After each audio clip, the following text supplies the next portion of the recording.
Stuart raised from the politics I'm just a in the member pub of the committee. Thank you both for a very insightful, valuable evening.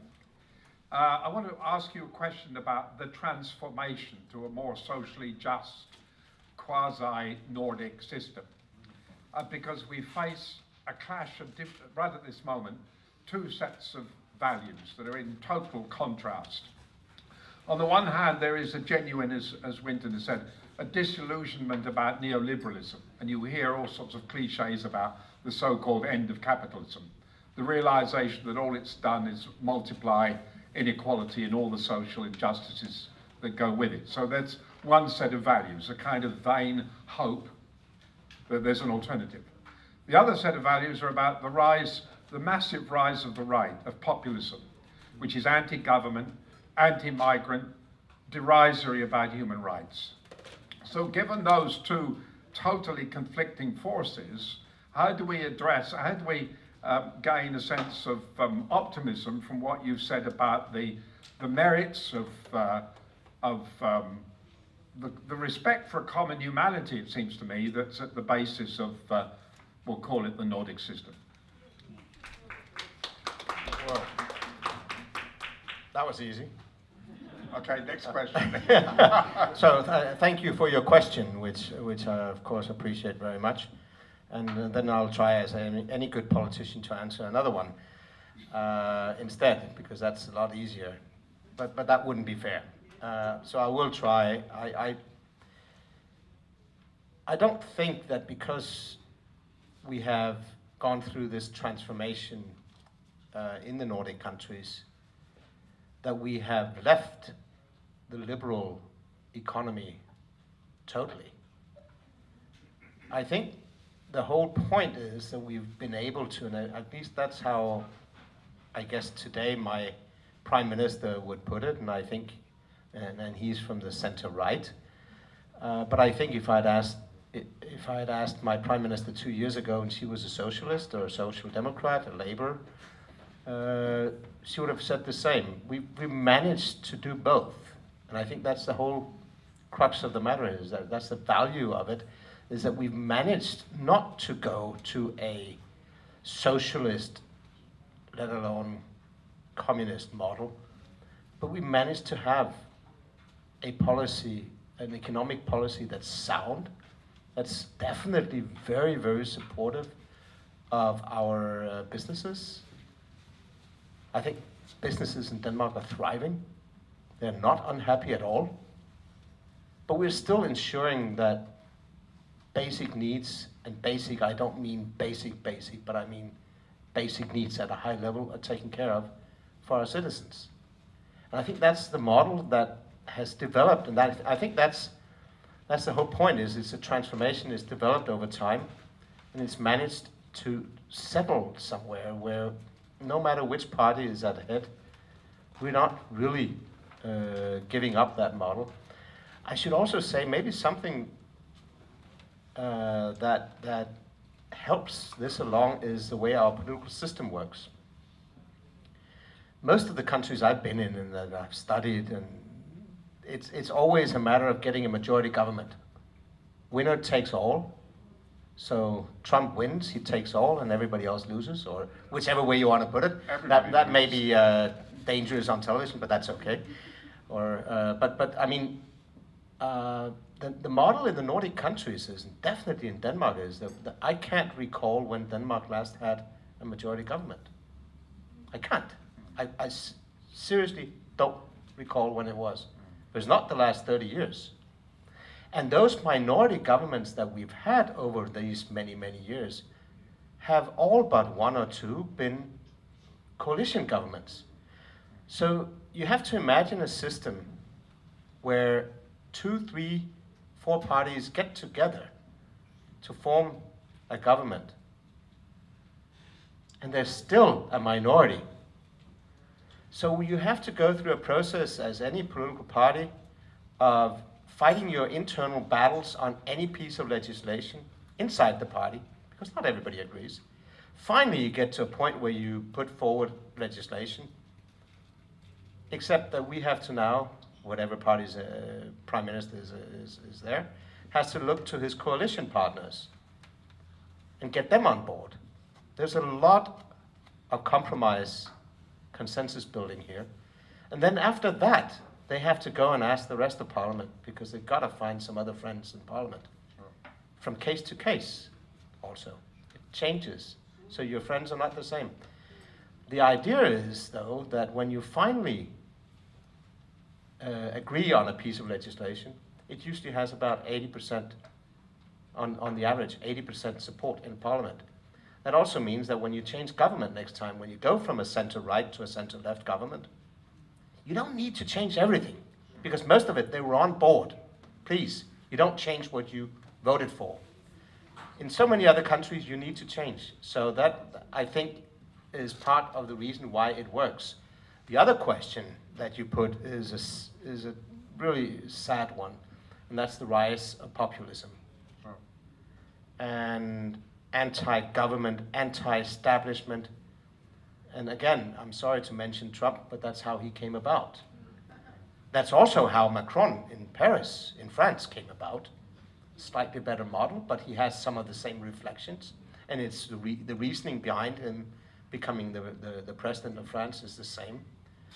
Brexit, which we're all going to suffer from, the Brits more than anybody else, but we're all going to suffer from Brexit, is also had nothing to do, in my view, with the EU. It had to do with racism, and it had to do with grumpy.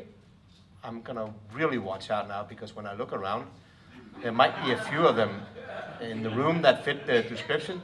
Grumpy old white men. But I don't think you're grumpy in the same way. No. But grumpy old white men in the United States have a lot of influence, and they elected Trump. They decided what happened in the UK with Brexit. I don't think it had to do with dissatisfaction with the EU so much as with maybe the fact that globalization has been taking place, and ordinary people in low-income regions of the UK didn't feel that they were benefiting enough. And so they voted against. And finally, I would say the real issue here is, how do we, the more decent technocrats like myself, or the more decent politicians, how do we communicate better in order to get people on board to understand that these populist ideas are going to undermine our civilization in the long run?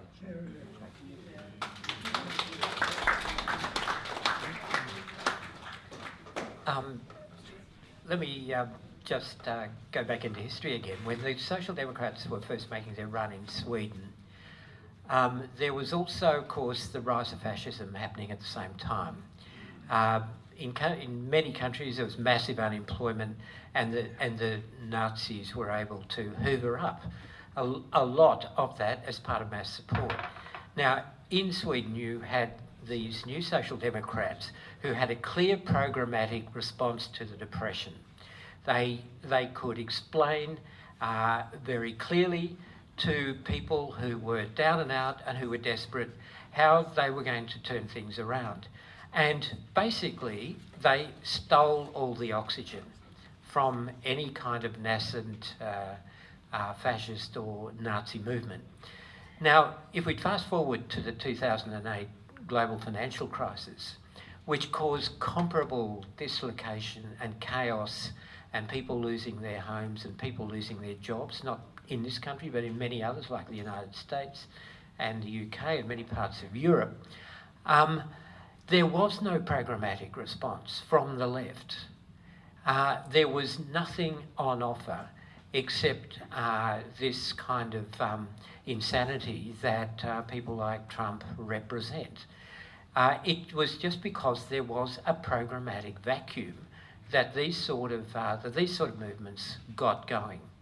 And so I guess it's not a question of of wringing our hands about the rise of right-wing populism, but saying, what are we doing about it? Why doesn't the left in most Western countries, and particularly this one, have a response? to the inefficiency, the chaos, the inequity, the injustice, and the social exclusion that neoliberalism over the last 30 years has created. You know, the global financial crisis should have fallen like ripe fruit into the laps of the left. This was economic liberalism really exposing itself, really on the ropes. But there was no one there to land the fatal punch. And that's why we're where we are. And I think the lesson is that we do need programmatic clarity. And no matter which way we plot a strategy towards a decent society, the route has to go over the grave of economic liberalism. Otherwise, we'll just get more and more inequality, more and more social exclusion, and more fertile ground for right-wing populism.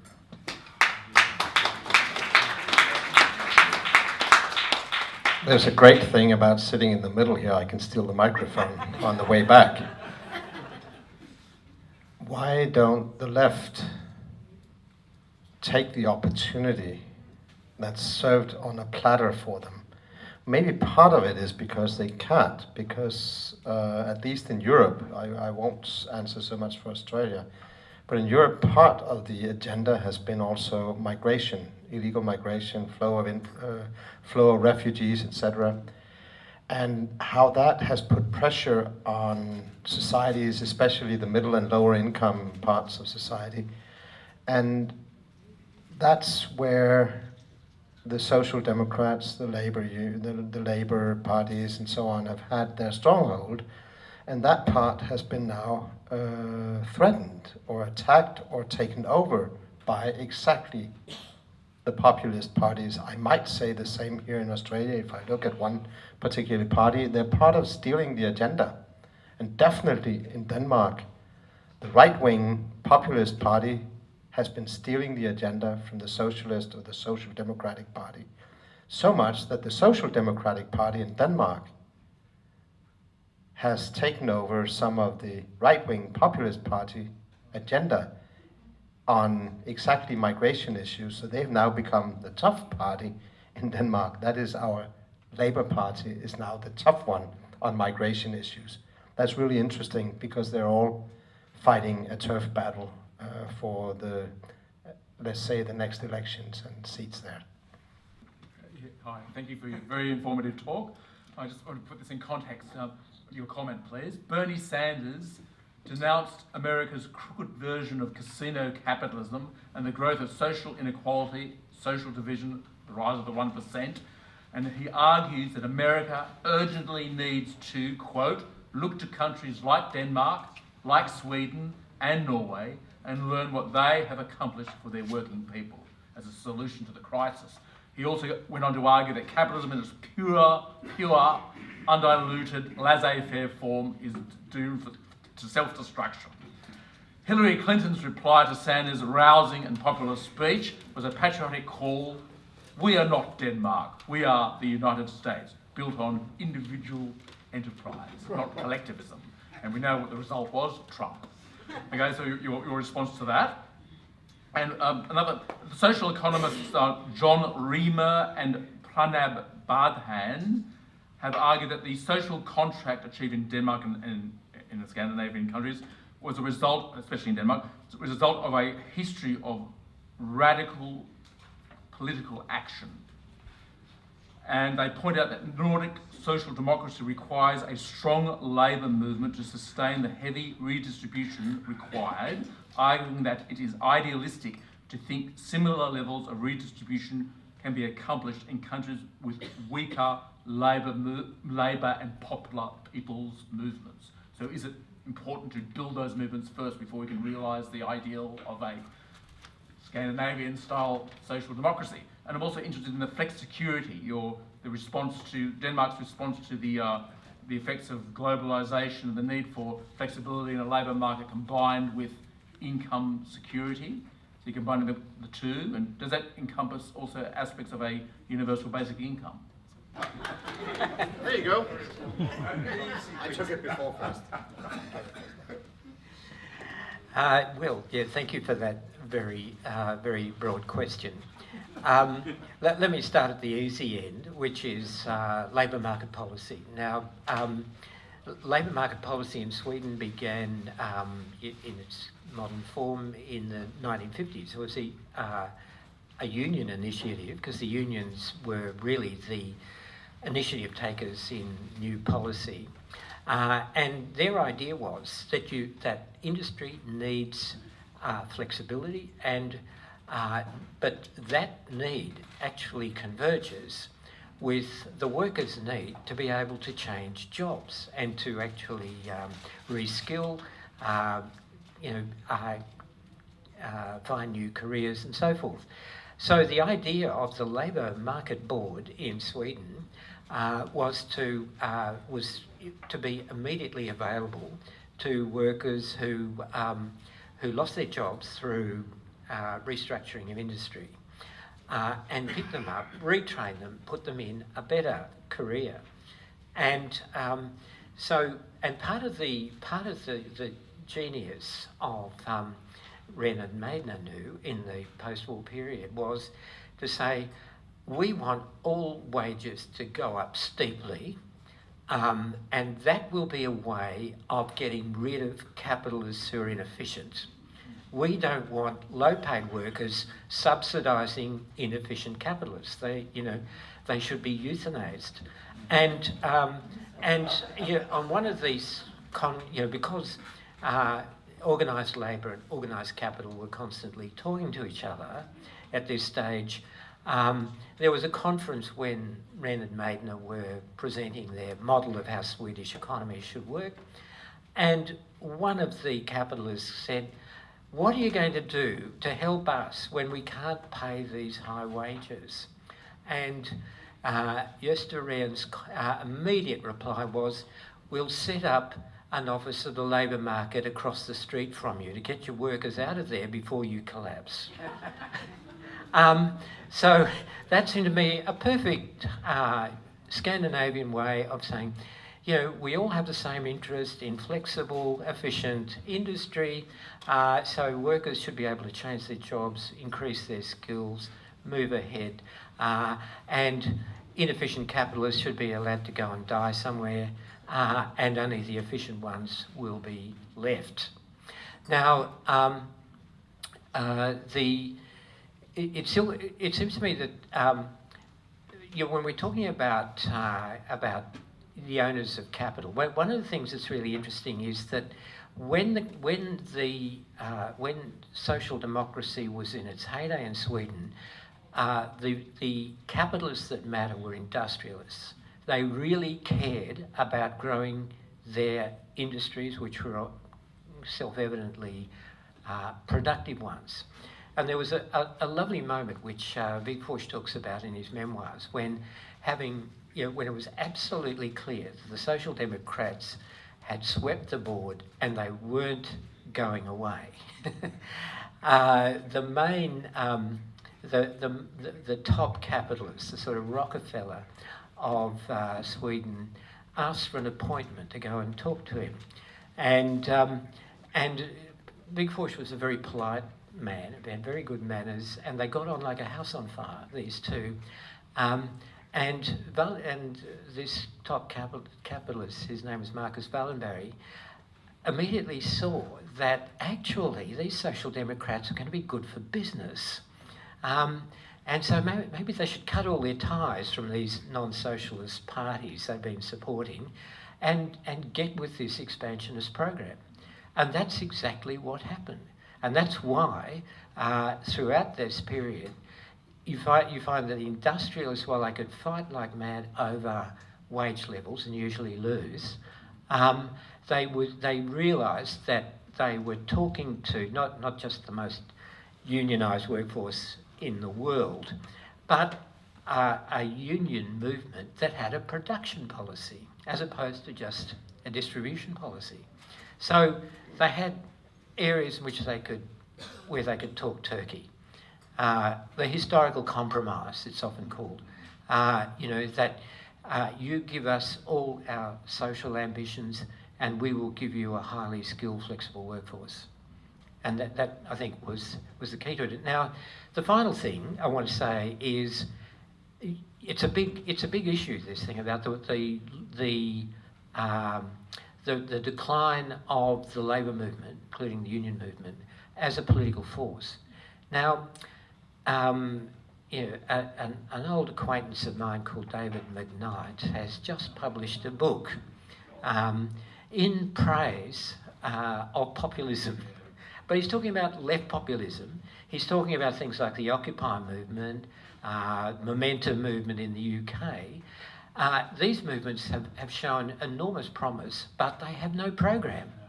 They have no programmatic clarity whatsoever to compare, say, with what the Social Democrats were on to in the early 30s.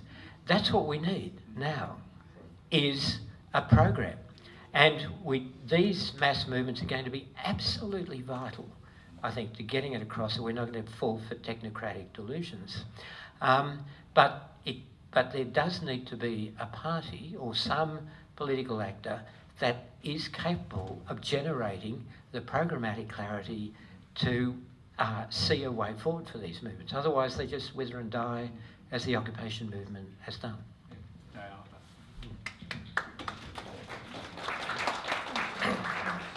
Just maybe one or two reflections. I wish Hillary Clinton had not just taken the Danish Nordic model and pushed it aside. And maybe she could have gathered a little momentum. Yes. Bernie Sanders was not going to win, but maybe she could have. That's another story. But very interesting, talking about politics and where do we belong, so to speak, in terms of the political spectrum. United States is left and right, being the Democratic Party and the Republican Party. We have our left and right in the Scandinavian countries, in the Nordic countries, between the Labour, Social Democrats on the left and the Conservatives and so on, Liberal Party on the right. But very, very interesting. I think it was 6 years ago now, at the Democratic Convention in the United States. The leaders of the Danish political parties all met at the Democratic Convention, whether it was the socialist, the social democratic leader, and their representatives, or it was the liberal, conservative, center-right leaders. They didn't go to the Republican Convention. They went, all of them, to the Democratic Convention. Just kind of an interesting reflection. The other reflection is on flexicurity, since you brought it up. And I think one thing that I didn't mention is that one of the strong points of flexicurity is that it allows the social partners to reach agreements without interference of the government. Government is the absolute last point of almost when you reach the point of no return. Government interferes. And interestingly enough, during the global financial crisis, the unions, and we still have unions in Denmark also, they are not as strong as they used to be, but they're still strong. And they're still important, and they still play an important role. And they still go to the labor market, through the labor market process with the employers' unions or the employer federation. And during the last years, since the financial crisis, I think it's about 3 rounds of negotiations.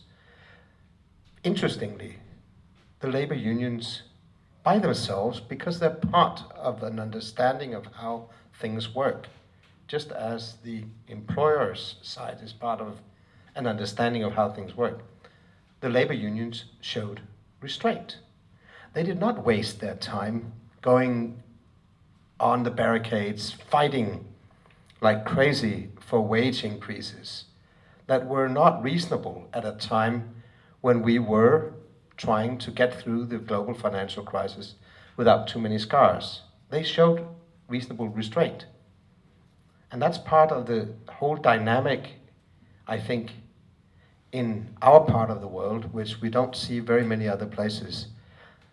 I had a very, very interesting experience when I was ambassador in Greece some years ago, and I wanted to bring the flexicurity model to Greece, or at least present them to this idea. And so I brought a member of the Danish Labor Union, together with a member of the Federation of Employers, together with a member of Parliament who had been, until recently at that time, the chairman of the Labour Market Committee in our Parliament. He was a social democrat. I brought all three to Greece, to Athens, to meet with a big group of labor union and employers, federation, and so on, and politicians. They didn't have a clue down there. They couldn't understand that these three nice gentlemen that came down, they were all three men, just the point you made previously, but nevertheless, that they were sitting at a conference with 200 people watching and talking the same language. They weren't throwing potatoes or tomatoes or eggs or whatever you do at each other. They were on the same sheet of paper. That was inconceivable a few kilometers away in Greece. But in Denmark, that works. I think it works in the other Nordic countries as well, because you have a social contract. And it's worked out between those who actually know what they're doing, and not necessarily every time things hurt, leave it to the government to almost dictate a solution which is not going to hold water for very long. It's an all committee member tonight. I'll let you introduce yourself. Can you just tell me first how many more people are waiting around the corner to us? 1, 2, 3. Three. Yeah. Well, could you keep it fairly brief? We've had some beautiful questions and some great answers, but I know you will deliver a terrific question too, but I'm talking too much myself. So let's try and keep it brief so everybody can have a go.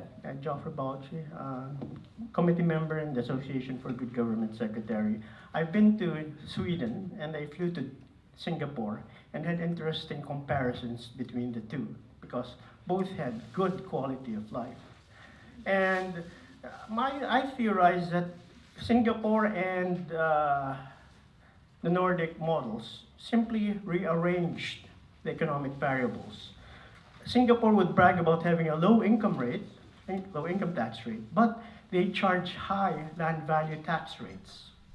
And they also compel its citizens into forced savings into their supers, into their insurance, which provide in the end quality education, universal health care, etc. So I think that the theory really is a matter of capturing the economic rents of society. You do it through your high income and consumption tax rates. But Singapore does it, innovatively enough, by capturing it through the economic rents in land values and compelling the citizens to save in their financial institutions, in their national trade union cooperatives. So I think that's how I think both models can be reconciled. It's having a society that is able to return to the workers what is due to the workers, but also return to society what is due to society, and respecting equality of rights, especially economic rights, so that there is less relational asymmetry or disadvantages between labor and their employer. What are your thoughts on that? I'll take it as a comment, and then I'll comment to the comment. And then, to be quite frank, I mean, at the end of the day, we're not necessarily wedded in Denmark, and I don't think the other Nordic countries are wedded as well to one particular way of reaching the end goal. If we could see that there were other ways of, for instance, taxing income, taxing the companies, sales tax, I'm not so sure we would be really worried. That's not the issue. The issue is the final outcome, and that is that we still ensure that we have a welfare system that ensures the individuals a certain basic living standard. And whether that comes from one way of doing it or the other, I don't think is that important. I think we also today, I see my own country very active in Singapore. I know the other Nordics are as well. It's in many ways an interesting place to go and study how Singapore has dealt with numerous and humongous challenges. And we're quite impressed by that, and we study it. We think it's different. We're not necessarily going to Singapore to copy, but we're going there to learn and understand. There are certainly other, because this discussion is very much on the welfare state and things like that. But there are other issues, of course, when we go to Singapore, when we go to China, when we go to the United States, or wherever we go, Middle East. There are other issues that are of concern, and when we go to Singapore, of course, we also have a discussion about those issues, including different ways of looking at human rights and democracy. But on this particular issue, I don't think we're necessarily wedded to or bound by the way that we have gathered the necessary funds to ensure that people are okay at the end of the day. That's just the way that it has worked, I think, in all the Nordic countries. But it could be in a different way, and we might remodel it over time.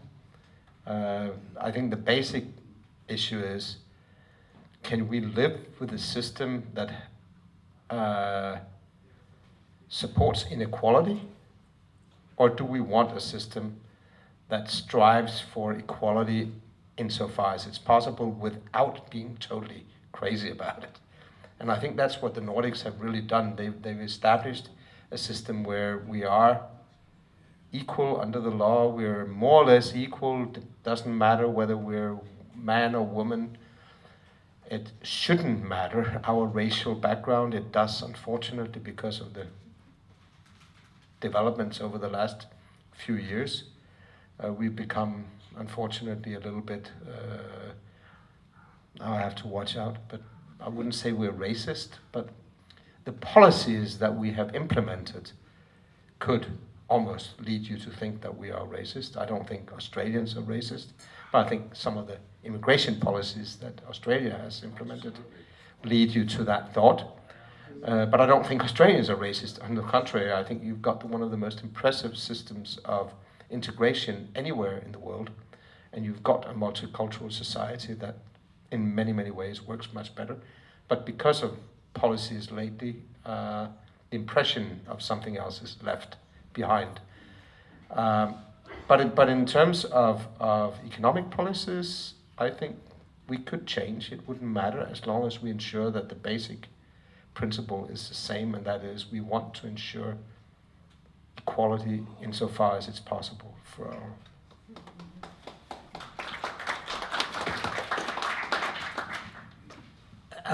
When Tom said he was going to be frank, I thought, oh, he's going to make the same point as me, but he didn't. It's throughout the history of social democracy in Sweden, there's always been a truism that you need a balance between movement socialism and state socialism. And movement socialism must come first, and it is always the most important. It's the mobilisation of the rank and file. This is what made social democracy strong. It's certainly what made the union movement on which it rested very strong. And movement socialism only works when there's political freedom. It has nothing to do with, so the outcome in Sweden, and I guess in the other Nordic countries, is underpinned by political freedom. And it's not paternalistic, and it's not a benevolent dictatorship. I mean, Vic Bourgeois said benevolent dictatorship is a contradiction in terms. No dictatorship is benevolent. And I'm afraid that the way you describe Singapore is, and the way I understand it, it is closer to the sort of corporatism and syndicalism in fascist Italy, where there was no freedom, but where, you know, if you were a native-born Italian man, you were looked after.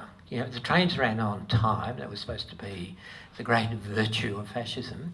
And basically things worked nicely until they didn't anymore, and the whole thing ended in tears. So I would certainly draw a strong contrast between what is you know, the Singaporean model and what has been achieved in Scandinavia. I have three questions with what you've said.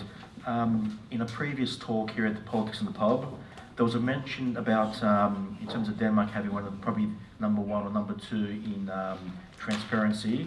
There was a reference about whistleblower protection laws that not only protect the whistleblowers but actually allow, I think, 10% of anything gained to be given to the whistleblowers. What influence have those laws had on your society and government? Have actually been a policy that's allowed the government, the society to be open and transparent about it? Secondly, if the Nordic nations had a population increase of, say, 10 or 100-fold increase to what you have now, will these models still be able to exist in the form that they are now, or will they start to be challenged or collapse? And thirdly, if Australian politicians were sent over to, say, Denmark, how would they rate in terms of their calibre compared to what you have in the Nordic nations? Would they be valued, or if the Australian politicians were to be exported to the Nordic nations, would they be what calibre? How would they be taken seriously, or would they be classed as a low sort of bottom of the barrel sort of zoo animal? What's your comment? What's your opinion? Thank you. Be honest. I like to have advisors around me, and Winton just said to the last one, maybe we need some medication. But no, I to be quite honest, and I think I should do that also based on the different reflections we had on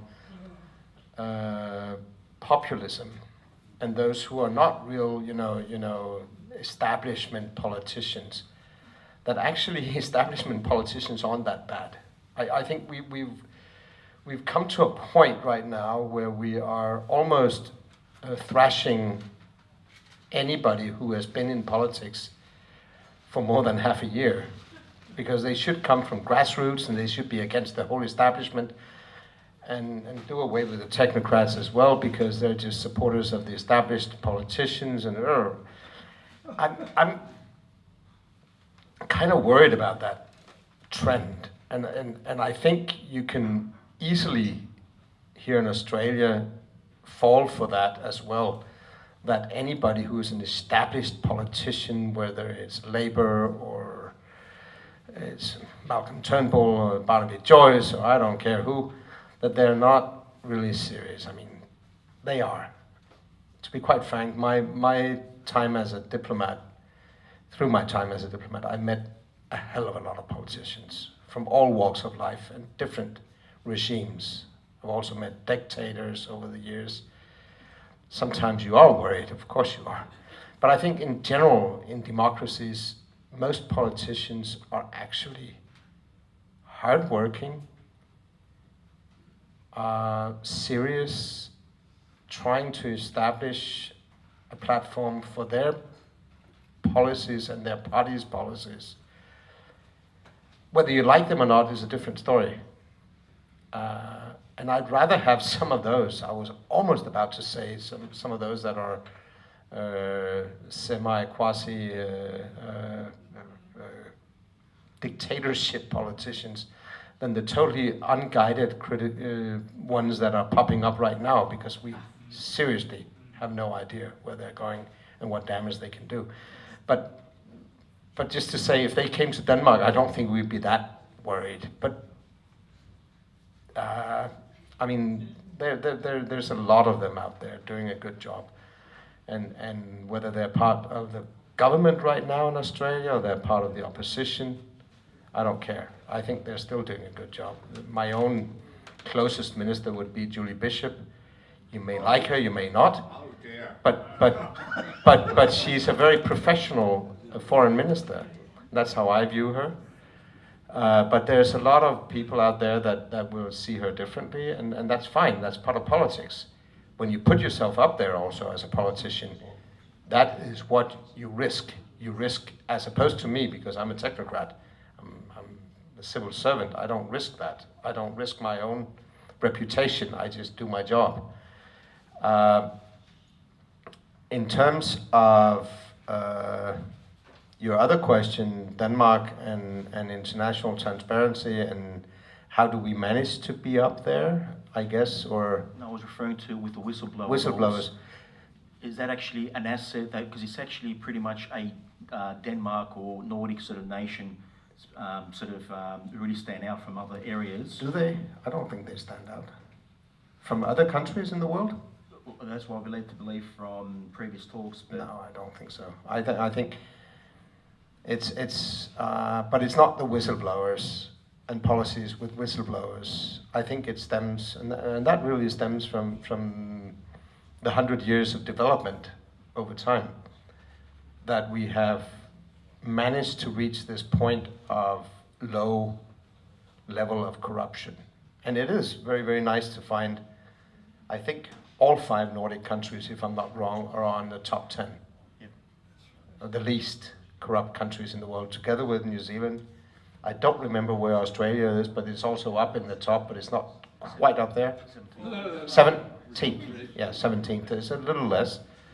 But I think that's not due to whistleblower laws or anything like that. I think it's due to the thing that we've been discussing since we came here tonight, and that is the system for how we put together our society, and the kind of trust we have in each other, in our governments. And if I look around, my neighborhood would be Europe when I'm back home, of course. And it's very, very easy to see what happens when you have this trust in your neighbor, this trust in your politicians. Corruption goes down. It also has to do with religion. It's really weird. I spent time in Greece, and you find that this whole southern European, whether they're Orthodox, as the Greeks are, or they're Catholics, strong Catholics, as the Italians, the Spanish, and so on, there's something weird going on, that when you have that mentality and way of thinking, you think you can do whatever you like because you can spend 5 minutes in church and ask for forgiveness and you're out of there. We're not very religious up north in Europe, I have to admit, but the part religion that's stuck with us is that when you do something, you take responsibility. And so you deal with it. And that immediately leads you to not cheat quite as much, because you yourself have to deal with it. You can't go knock on the door of any local priest and get rid of the shame and so on. So I think that's part of what really runs behind the whole idea of why we're less corrupt. And also, to be quite frank, we get something for whatever. So we don't cheat in taxes. We think the system works, so we don't cheat the system. If it doesn't work, we will start cheating the system. And we will cheat on our wives and our husbands and everything else. But until then, I think we will try to stick to this. I don't recall the third question, but maybe you do. It was about the population. If the population was to increase, say, 10-fold or 100-fold, would the system have the same sort of cohesion, or would it start to really be challenged like in other areas, parts of the world? Who knows? Okay. I mean, it's a lot easier to keep things tight in the family of 4 than it is to keep things tight and working and harmonious in a community of 100. So yes, if you triple or 100 times double the population, yeah, there's a risk that things will not be as harmonious and well-functioning. But but that's really speculation. Thank you. I'm Arya. I generally express my opinion only, very short. I say the Europe have the problem of the refugee or migrant. So I think it's a big problem that make the rising populism coming up and change the government in America. So I think Europe should make clear, the distinguish between refugee, asylum seeker, and illegal immigrant, because these two things different. So if you let it blur, the same thing, you think the same thing, it will be disrupt your society, and you cannot handle it, because how many 100 million you want, they will come to your country, because poor people everywhere. I talk about the reality, I'm very sorry about the poor people, but they cannot come like that, it make your country, it make the rising populism have the excuse to do something that we see today. Okay, that's it.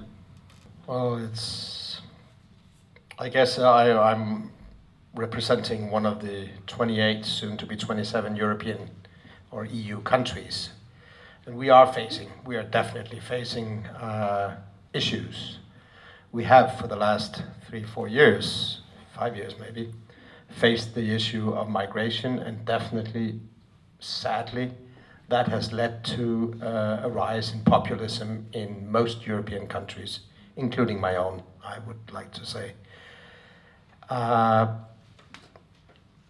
Sadly, we've not been able to solve the problem. Well, there's many aspects. One is that the problem is not European, the problem is wherever it stems from, wherever there's conflict, crisis, war, natural disasters, and so on. In this case, definitely wars in and around Syria. So that's the core issue, that's the core problem. We wish we could have contributed to solving that. There are many good reasons, and that's, I think, for another evening's debate here, why that has not been possible. But one thing that for sure is that we also didn't manage it very well within the EU. We have done a lot of good within the EU, and I'm a very, very strong supporter of the EU. I think it is worth remembering how much good has happened over the years with the establishment of the EU. But one of the things that we were not very good at here was to stick to the solidarity that was a trademark of the EU. We were not showing solidarity at all. So we could not reach a solution on how to deal with 1 million refugees coming from the south up through Europe. Sadly enough, because 1 million people wouldn't really change shit, I'm sorry to say, in a region of 500 million. It wouldn't have changed anything. We could have managed, we could have dealt with it, and it would have been good for our reputation, if nothing else. But we didn't. Unfortunately, some countries in the European Union were not prone to solidarity, and that's where we were left. I was in Hungary at the time. That's one of the countries that managed to keep out each and every one refugee that came to the border. They kicked them on to Austria as fast as they could. I've seen the buses, how they bused them from the south up through and dropped them off at the border to Austria. The other question is how you distinguish between refugees and those who are economic migrants. Yes, it's a serious issue, and if we follow the policies of the United Nations High Commission for Refugees, UNHCR, we wouldn't have a problem. That is very, very clear. You follow the procedures, you interview, you establish what do we deal with. Are we dealing with a refugee who has a legitimate claim to be protected as a human being? We would have been okay, but we could not manage to do that either. And that's a sad thing. That's not the UNHCR's problem. Well, it's their problem, but it's not their fault. It is, again, the fault of individual governments in the European Union, and we were not strong enough to push for solidarity within our union. Unfortunately, I hope over time that we will manage to be better at it, but there's a lot of issues concerned also. It is a lot easier to say for me.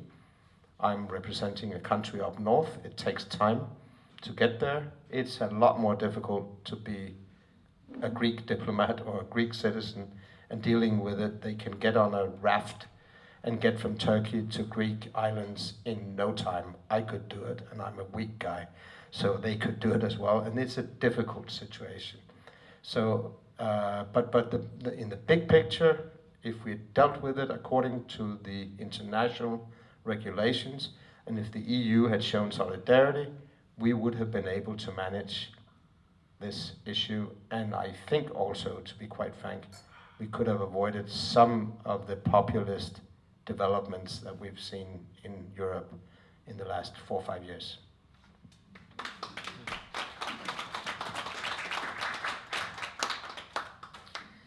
Well, I agree with everything Tom has said, but I want to make a couple of points here.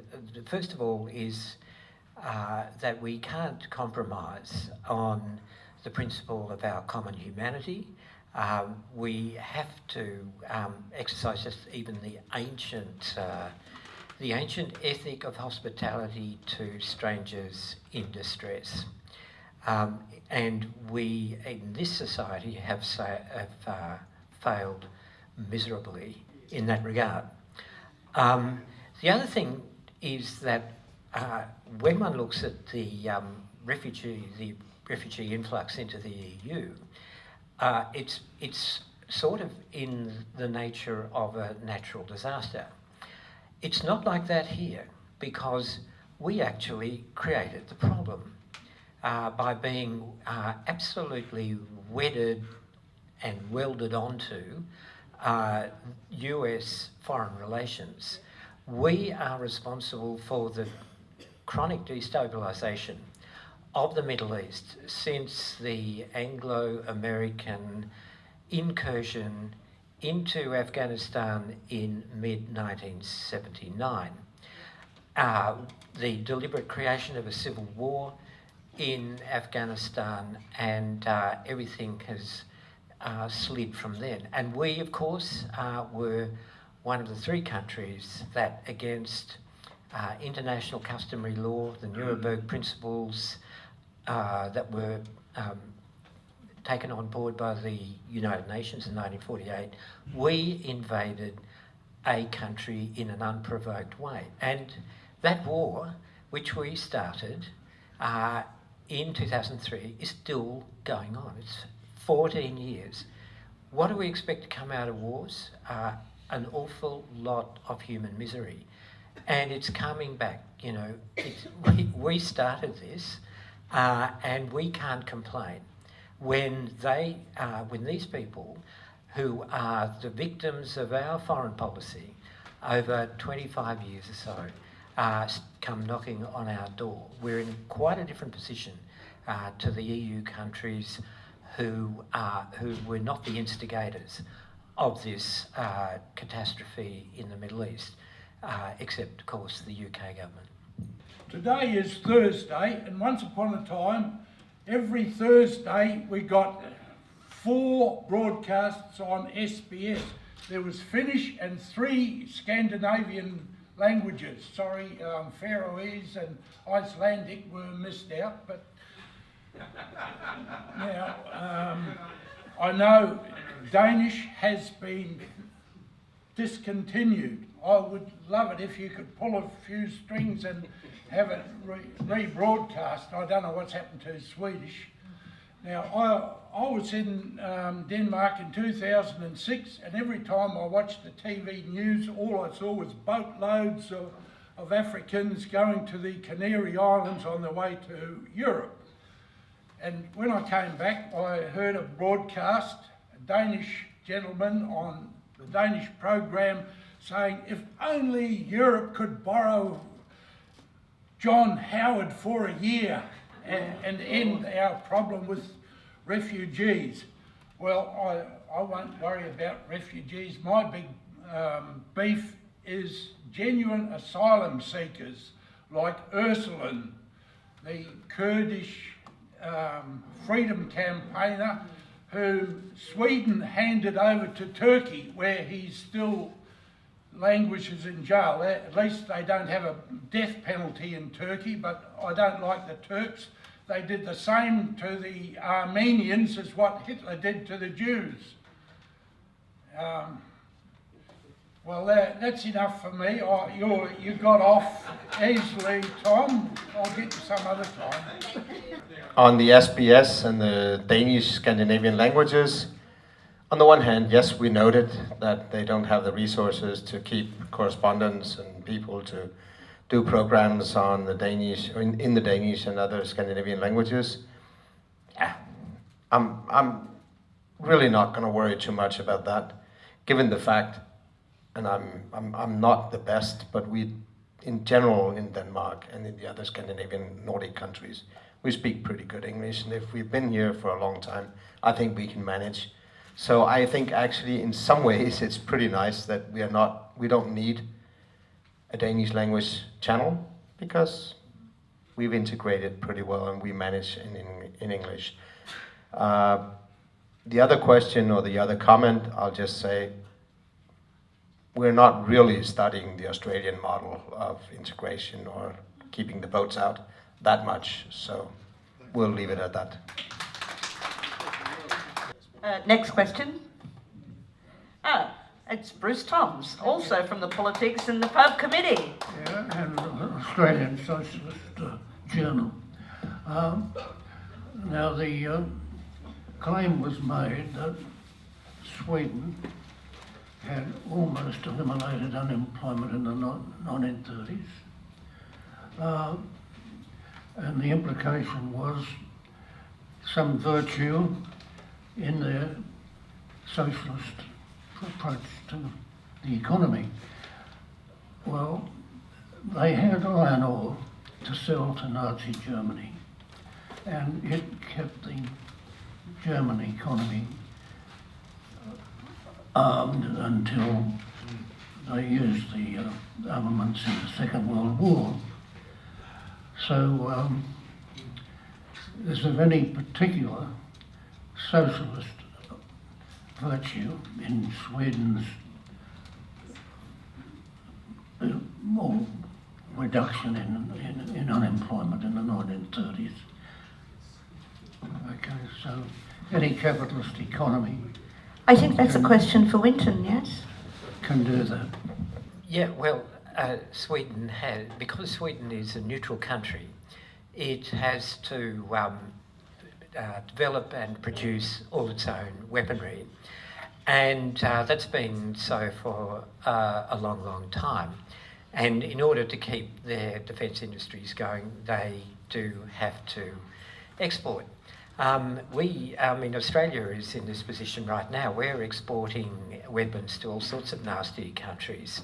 But the point is that the defence industries in the 1930s were only a tiny aspect of the Swedish economy, and the main way in which the Social Democrats reflated the Swedish economy was through massive investment in housing, because the housing stock was terrible, and if you invest in housing, most of the material for it and all the labour for it comes from your own economy. It's a terrific way to reflate an economy really fast. Now, Sweden has been often criticised for selling iron ore to Nazi Germany during the war. They didn't have much choice. I mean, I always find this a really strange idea that Sweden should have said, no, we're not going to sell you any iron ore. That the effect of that would be a one-day invasion by the Third Reich. It only took them about a day in Denmark. and about 5 days in Norway. And, you know, all these countries were largely undefended. It wouldn't have helped anybody if Sweden had said, you know, told Hitler get stuffed and then been invaded. In fact, it would have meant that all the Danish Jews and the Norwegian Jews who actually found sanctuary in Sweden would not have been able to do so. The Swedish Jews would have ended up in Treblinka like the others. You know, some of our great Australian bomber pilots who got shot up over Germany and managed to limp to a Swedish aerodrome and were back in London in a fortnight, they wouldn't have thought much of the idea of an occupied Sweden either. So I don't think, you know, one can taint the Swedish achievement through that kind of association. Yes. Last question. Yeah, thanks. I'll be as quick as I can. You said something interesting, Tom, that there's many good reasons why the EU didn't get involved in stopping the reasons for the refugees. That is the American-led military incursion into Iraq, Afghanistan and Syria. And it was answered by Winton when he said that it was Australia, he said us, but it really means Australian politicians, the ruling class here, decided to support the Americans. But if Denmark and the rest of the EU countries were against the invasion of Iraq and Afghanistan and insisted on seeing the proof of the weapons of mass destruction, all these other concocted claims, the US couldn't have gone in alone. Denmark didn't send troops as far as I'm aware, but of course the big players, Britain, France, Spain, Italy, they sent troops in there. Some of them still have troops. Australia has troops. So the only reason that the EU countries, many of whom are with NATO, didn't stop it was for expediency. It's expedient not to challenge the United States. And Winton, when you say we supported the invasion of Iraq and Syria, well, we didn't in this room, as far as I'm aware. It was the Australian politicians, the ruling class, who give them their orders. Isn't that so? I think that was a very apt comment, and you know, you would agree, right? Yeah. But just to be clear, so that I didn't hide anything under the carpet, as they say, Denmark is actually involved. Yes. Well, I didn't know. Shame. Okay. Thanks. Well, folks, that almost wraps it up. I'm just going to say to Liam that I think Professor Stuart Rees's question was very similar to the question that you were asking, so I don't think it needs to be re-articulated. I'd like to thank both of our speakers for an amazing evening. Stuff that we really needed to know, and stuff that was absolutely inspirational. I think your notion of convergent ideas between socialism and the economy really stood out, and I took it from Tom, this notion of coalitions, which is also the case in Iceland, that requires negotiation and so much cross-agreement. I think we possibly need to reconsider the Westminster system as one of the sources of the problems, but that's for later reflection. So all I have to do now is tell you what's on next week. And so what we do have is a very serious topic: Syria, proxy wars and democratic alternatives.